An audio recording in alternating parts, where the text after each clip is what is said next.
चंद्रमा का शिव शक्ति पॉइंट सदियों तक भारत के इस वैज्ञानिक और दार्शनिक चिंतन का साक्षी बनेगा। Prime Minister Narendra Modi has announced that the touchdown point of Chandrayaan-3 will be called Shiv Shakti. While addressing the team ISRO at ISRO Telemetry Tracking and Command Network or ISTRAC, he also spoke about the place where Chandrayaan-2 left its footprint on the lunar surface in 2019.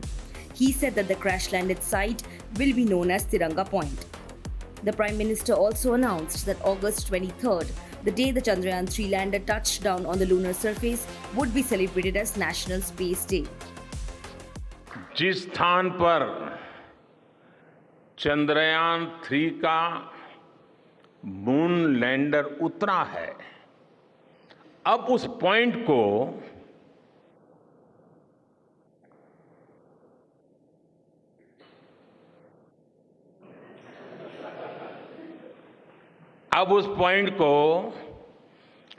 Shiv Shakti के नाम से जाना जाएगा।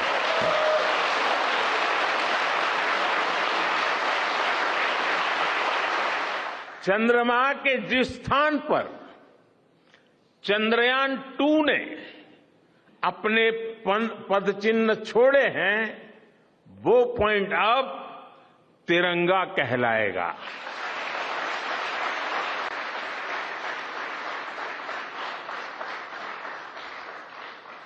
ये तिरंगा point Bharat के हर प्रयास की प्रेरणा बनेगा।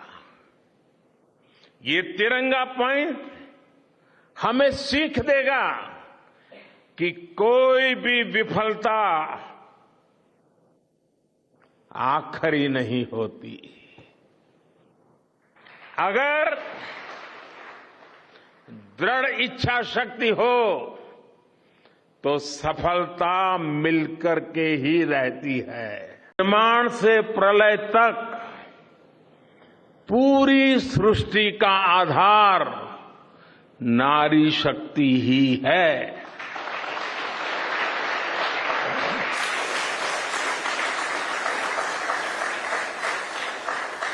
आप सबने देखा है, चंद्रयान-3 में देश ने, हमारी महिला वैज्ञानिकों ने, देश की नारी शक्ति ने कितनी बड़ी भूमिका निभाई है। चंद्रमा का शिव शक्ति पॉइंट सदियों तक भारत के इस वैज्ञानिक और दार्शनिक चिंतन का साक्षी बनेगा।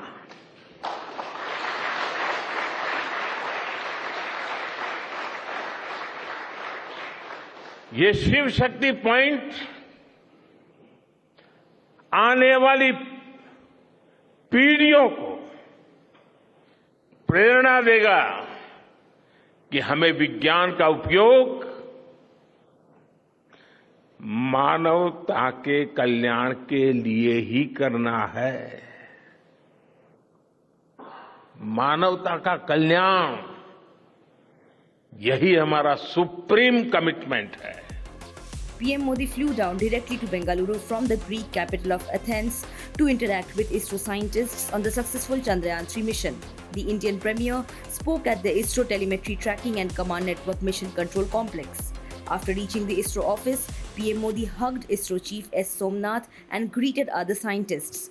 He was also briefed about the Chandrayaan-3 mission by the ISRO chief as he explained different models of the project. He was accorded a warm reception as he arrived at the ISRO headquarters in Bengaluru on Saturday morning. Before arriving at the ISRO office, Modi also addressed people who were waiting for him at the city's HAL airport. Subscribe to One India channel and never miss an update.